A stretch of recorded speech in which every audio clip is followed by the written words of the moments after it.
Hey there, you're watching the Jessa channel on YouTube.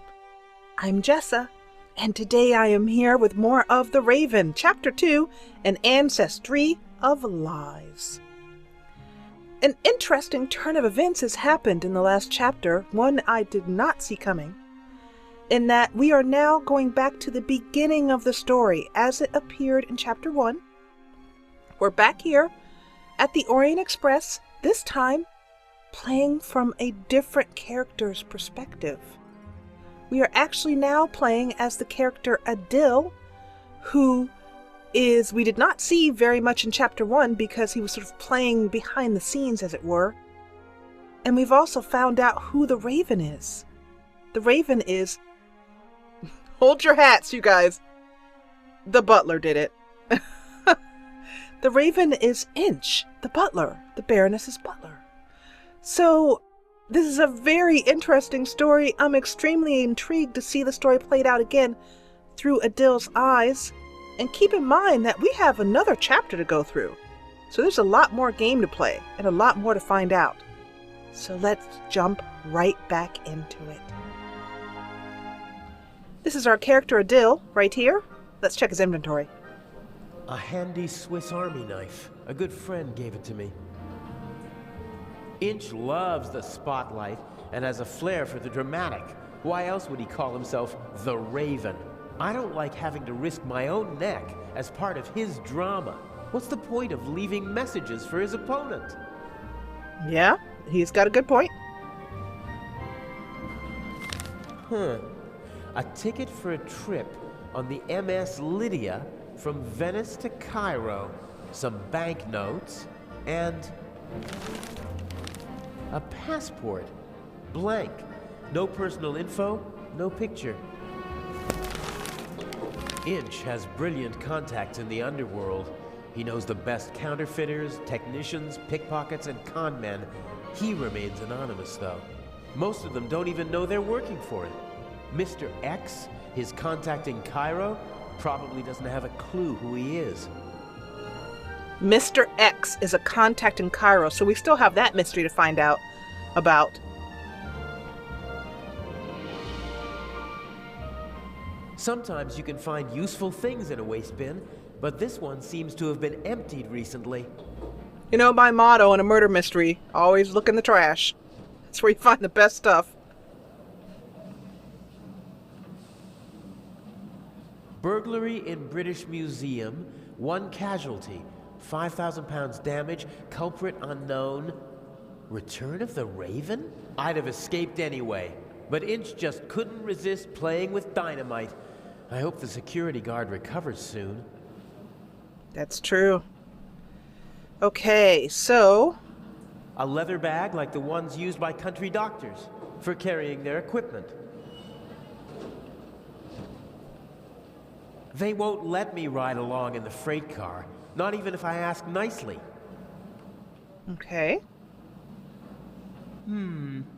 If I swipe the bag, it'd cause confusion while people look for it, and I might be able to sneak onto the train. The only problem is, I can't take the bag with me.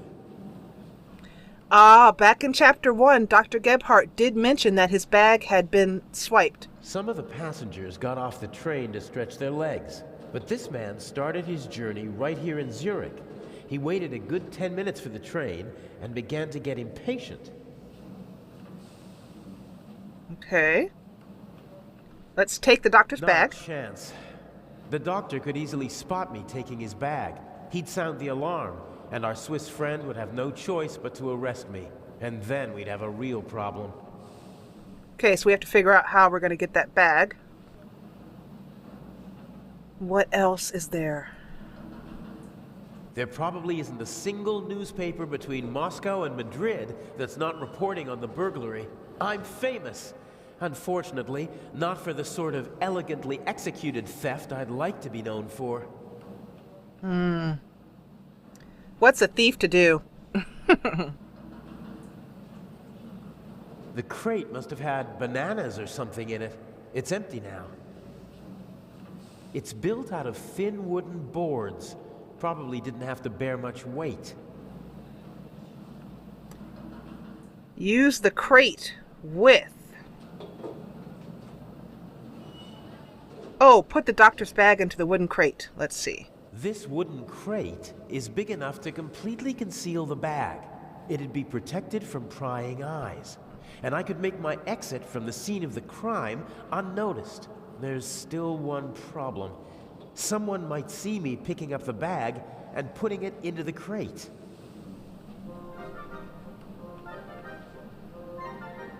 We need a distraction. The conductor from the train. He's keeping a watchful eye on his passengers and their luggage.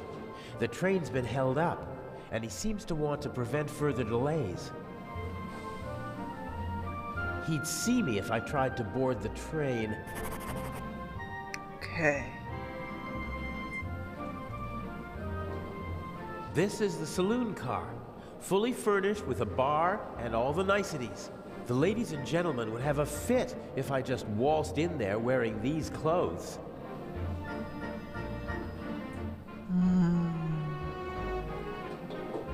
Okay, so I'm unsure. Judging by the bag, he's a doctor. He radiates self-confidence, almost arrogance.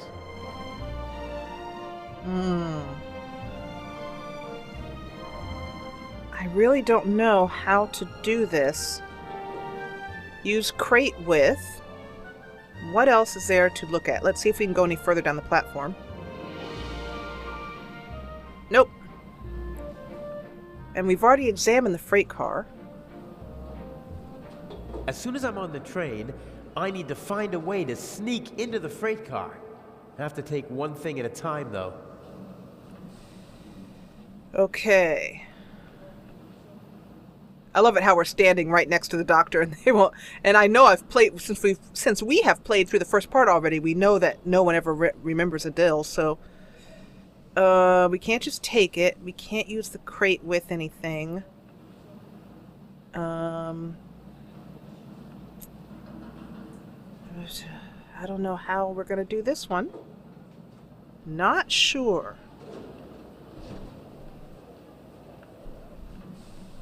Got it. Got it. So we have this knife here. And we need to use it to remove. I can probably pry the bottom boards off without too much effort. They're thin, and the nails are short.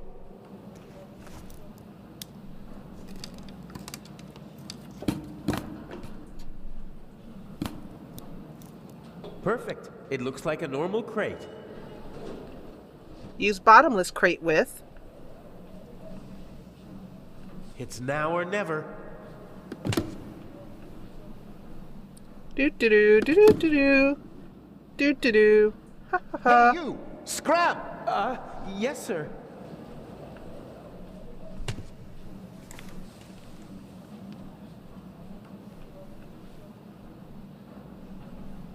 Let the games begin. Excuse me, gentlemen. Can't you see that I am talking to the constable? The train is leaving in a few minutes, sir. I have to ask you to board it now. We should get on. Perhaps we'll be able to continue our conversation during the trip. I won't stand in the way. Oh, where's my bag? You left it right there. I know that. I want to know where it is now. I don't know. I'll look for it right away. If you gentlemen would get on the train in the meantime... I will hold you and your employers liable for this. I'm sure he'll find the bag. Come on, Dr. Gebhardt. I will help you with your luggage. Fine.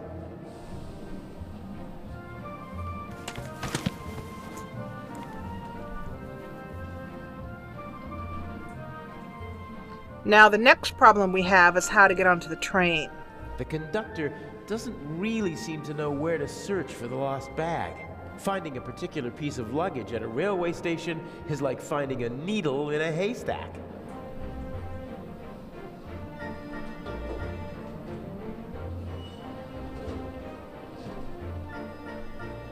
You seem to be searching for something. Can I help? Go away. There's no money to be earned here. That's not what I mean. I just thought, if you're looking for a brown bag... Why? Did you steal one?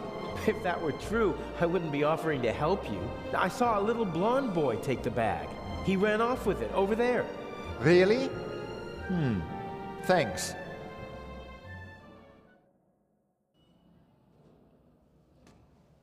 Isn't that the bag? Where?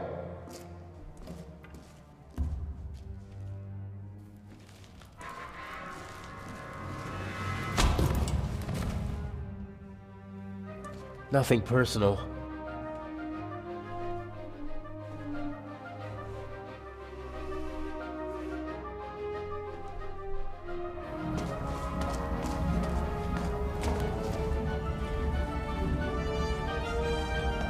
No! Oh, man!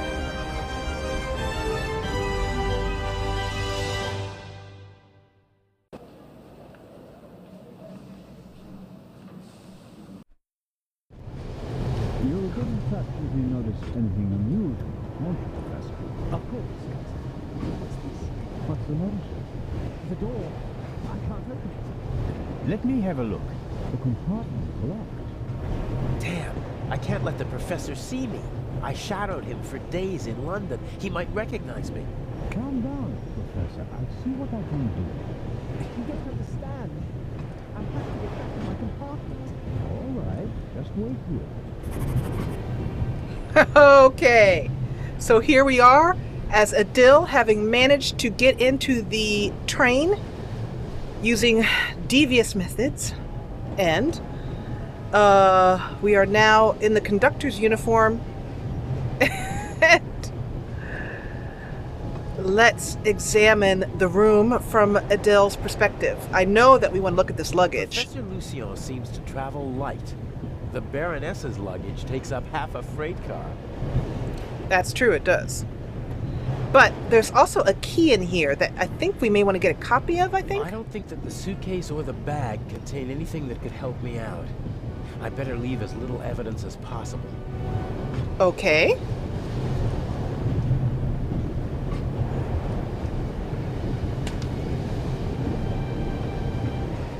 Now, in Chapter 1, when Professor Lucien finally got back into his room, through our help playing as Constable Zellner, the first thing he did was go look in this bag. So, I thought we would want to do the same, but I guess not. My God, I barely look like myself. We just looked in the mirror, that's all. I'm not as good as the Raven at slipping into other roles. He's had decades to perfect it. Whatever. It'll be good enough for the people on the train. Professor Lucien hasn't slept a single night in the cabin yet. The towel is unused. Okay. The sink. No, that won't help me now.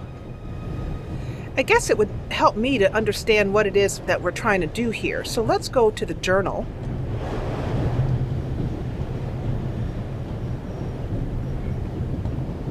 Getting close to Inch was no picnic. He has a lot of helpers, but he keeps himself in the background.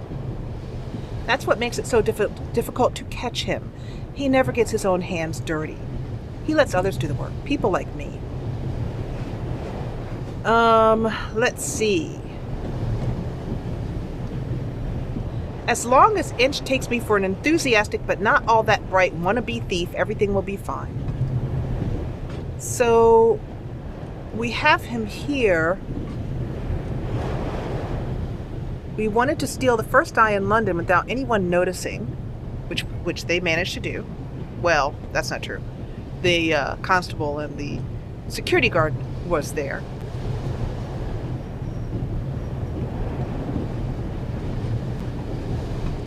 And this is all written from the perspective of Adil as we're playing here. I need to get out of the compartment unseen, but I can't use the door as long as there are people out there. So we need to go out. We're going to grab the towel. I don't know how that's going to help us, but let's see. If I twisted it, then I'd have a sort of rope. Okay. So we have a rope towel, travel documents, A keychain. I wonder whose keys these are. Oh, the conductor's keys. Yes. So we want to use this towel with... I don't know. With something? With something, I don't know what that is. Nope, that's not helpful. Let's examine the window, because that's obviously how we get out. The window that was open in the station, so it was a good way to get onto the train. And now, it might be my only way out.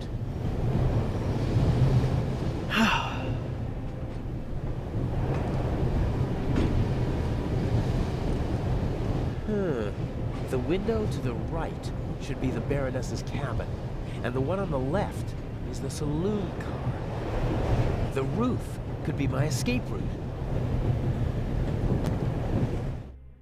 Okay. He's a brave boy, gotta give him that much.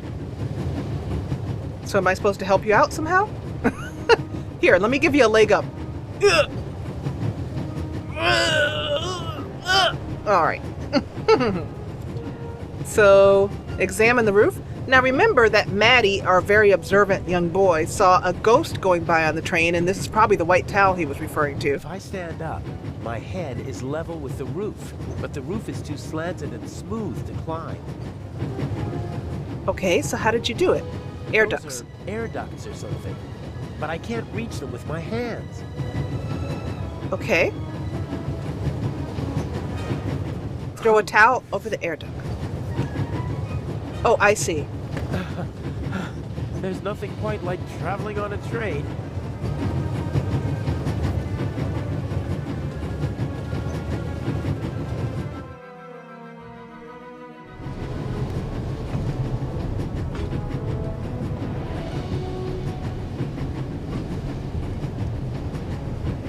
Okay. Examine the freight car door. Enter the saloon car. Let's examine the freight car door.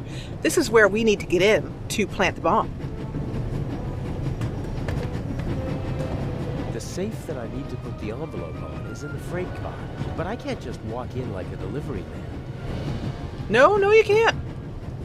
The safe is guarded by my old friend, the Bobby from London. Even he would be curious to see a conductor in the freight car. The safe is guarded. Even Okay. he would. So, we're back to the toolbox again. Toolbox. Ugh, it's secured with a heavy padlock. But you've got conductor keys. No, not what I need. Oh, darn it. Penknife? The knife is useful for almost anything except picking locks. The blade and even the pick are too wide. Okay. I should be able to move about freely in the train as long as I keep away from Professor Lucien. The other guests don't know me, and conductors change several times during the journey. A new face shouldn't seem suspicious to anyone.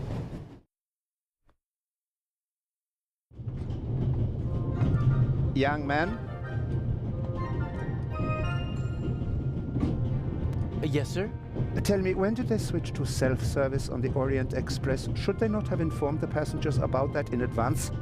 Forgive me, sir. I was... And what about my bag? Did your colleague find it? I'm sorry, sir. I don't know. I expected as much. There will be consequences. And now, bring me my coffee. Of course, sir.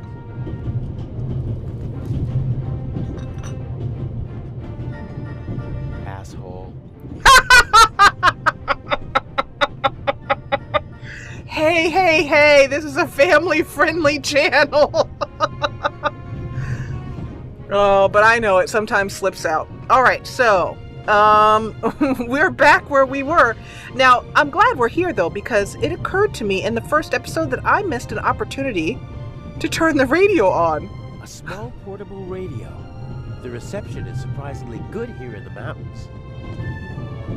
I won't be able to use the radio, but the antenna, on the other hand, a thin, short metal rod that can be extended. Something like that might come in handy. Oh, did you just make it so we can't listen to the radio? Okay, that sucks. Let's open the drawer. Locked. Yeah, but you're a conductor, baby. Let's see. It fits.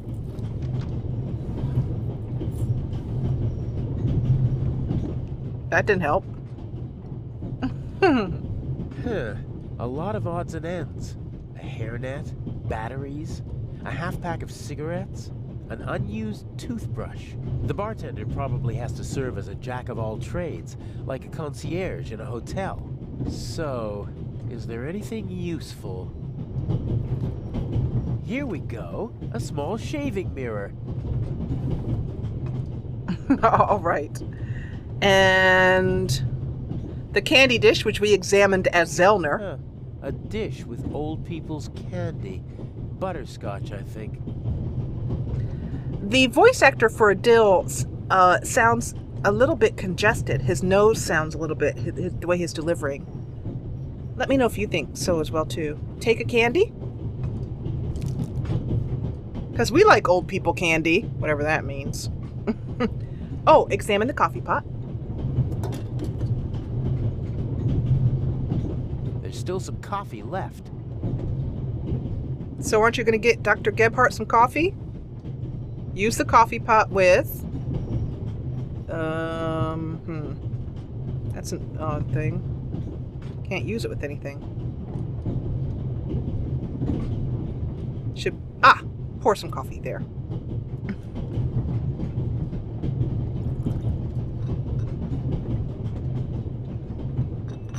A cup of coffee for the gentleman. Do you know what the problem with people like... You mean our lack of a sense of duty? Oh! Or our skin color? Or a lack of respect for our elders? We have so many flaws. Good. Way to tell him. Okay, so we have taken care of that, and I think we've gotten all that we need. Oh, let's examine the spirits.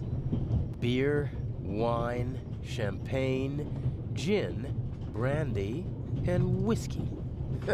The richest snobs take the same medicine as the poorest slobs. I can't tell if I like Adil as better than Zellner, or which way. They're both obviously very different people.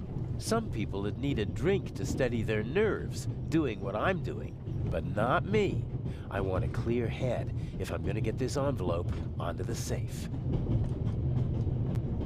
Okay, I don't think there's anything else to do in this area. Let's go up and see the train and the dining car. Here we are, dining car. The younger woman seems to be some kind of carer or companion for the older lady. I wouldn't like to be with her all day long. She radiates a certain restlessness and unease. Huh, I had not picked that up about Lady Clarissa Westmacott. I know people like that. I feel sorry for them. I'm sorry about that. I didn't mean to do that. The old lady didn't get on in Zurich, and she doesn't look like someone from Nancy or Basel. I'm guessing she boarded in Paris. She seems familiar somehow. Okay. I've seen her someplace before. Maybe she used to be an actress, and I recognize her from photos. She has the confidence of someone who doesn't have to prove herself anymore. She's rich, that's for sure, but it's not just that. I better not talk to her. Her eyes are intelligent and observant. Something tells me I'd only make life difficult for myself if I try to pull the wool over her eyes. Yes, you would. Speaking of wool, here's some to examine on the table. The elderly woman's carer can't keep her hands still, so she's knitting.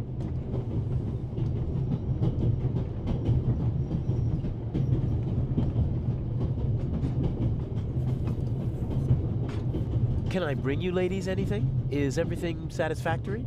Everything is wonderful, young man. Very good.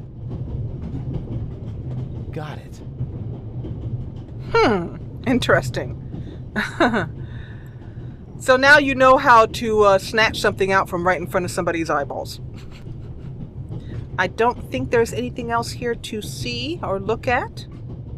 So let's go into the next carriage. I think Professor Lucien is still in the hallway, Ah. trying to get into his cabin. Yes. I'd better wait until the coast is clear.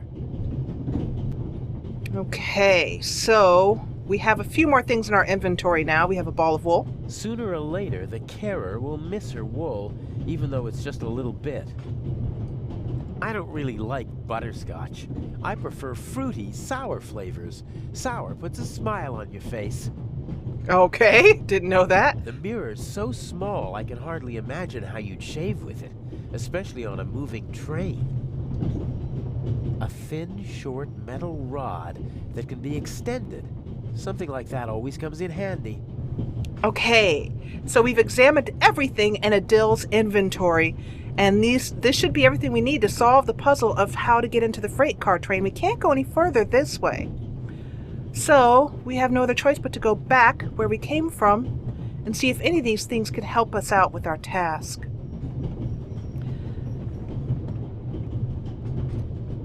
We need to somehow climb on top of the freight car, my guess is. Because I know when Constable Zellner came out of here, we were not, Adele, who we are playing now, I should say Adil, was not standing here. So somehow we need to get back up, climb onto the roof.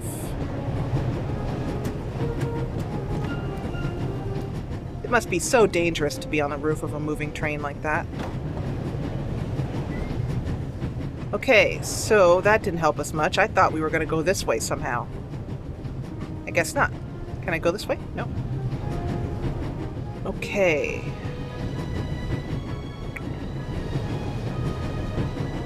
Anything that can help us open the toolbox. Let's try the antenna. Nope. Let me try climbing down first and see if that helps.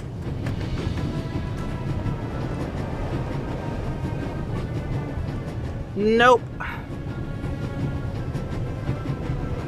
I'm not bad at picking locks, but I don't have my equipment with me, and everything's rocking and moving in here. Given these conditions, it'd take a while to pick the lock. That makes it too risky. I am unsure. Since we can't pick it and we can't use this little antenna on it, then... Oh, excuse me. I always do that. I meant to press the right mouse button key to get rid of the inventory object on my mouse.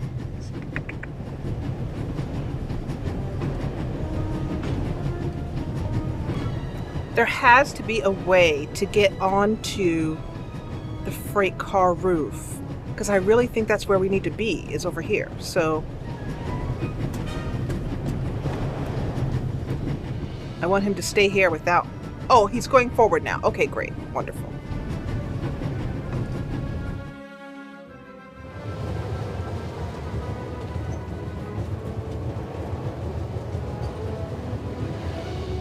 I'm surprised that his hat didn't fly off. That's actually kind of surprising that he was able to keep that thing on his head the whole time at the top of a train. Let's examine the ventilation shaft. The ventilation shaft supplies the freight car with fresh air. It also seems big enough to climb through. I'd say I found my way in. We can't just open it up. They'll hear us below, but let's see how to open it or what's needed. The cover has 2 hinges on the back. It's possible to open it, but the 2 screws on the front hold it closed. Well, I got that covered. I think. Or not.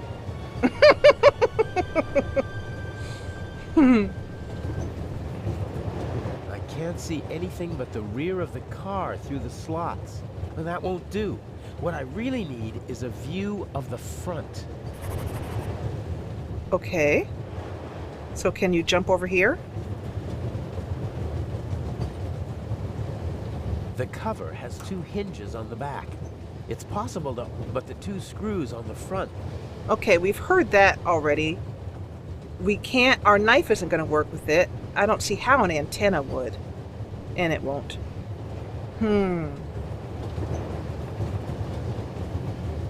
Oh. I can't see, and that won't do.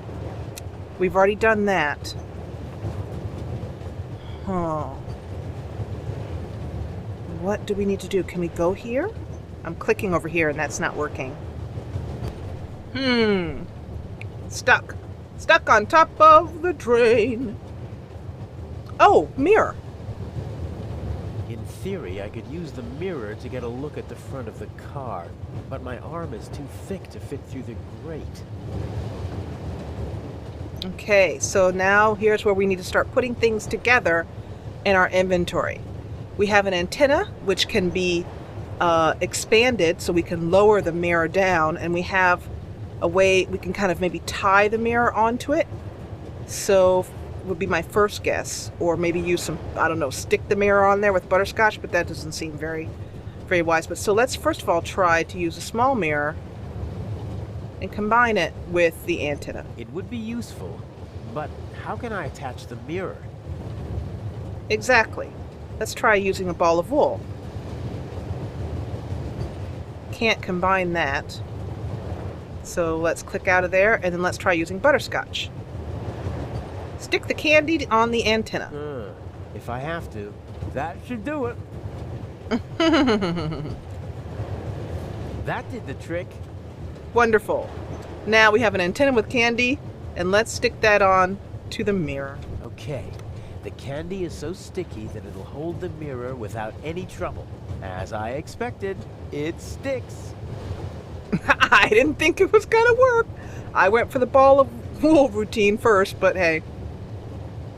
Let's take our new periscope tool and check out the freight car. There's the guard. The safe is directly beneath the ventilation shaft. I could shimmy down the shaft and hit him on the head from behind. Uh-oh. Are you okay, Robert? Nothing to report, sir. At ease. Any suspicious passengers come aboard in Zurich, sir? Not really. It could be anyone and no one. But we've received support from the Swiss police. A certain Constable Zellner. Oh? Very motivated. Might get on our nerves. Definitely will get on your That limits nerves. my options. I can't overpower two people. I don't think I'll be able to slip into the carriage unseen after all. Oh, there has to be a way.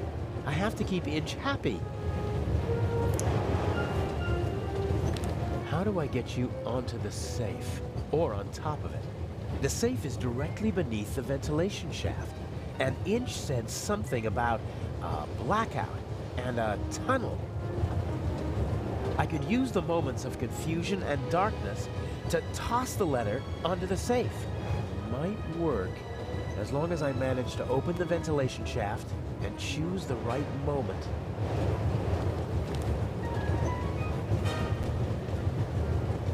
Okay.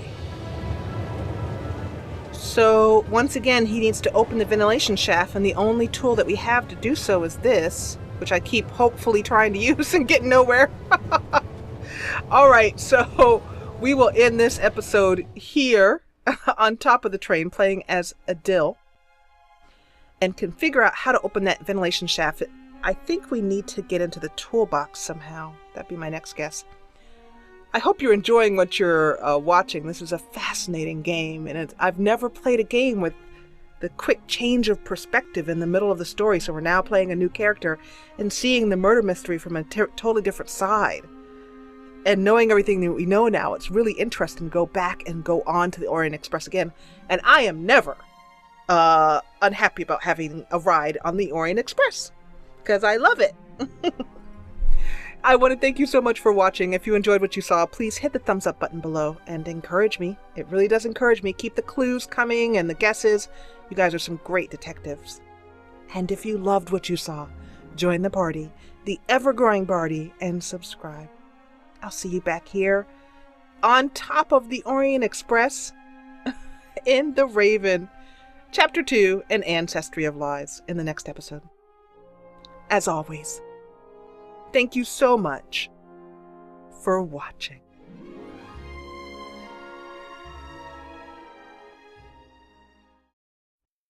Get every new Jessa channel video right in your email inbox.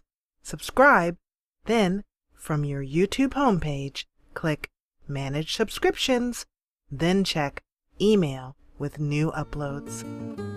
And thanks for watching.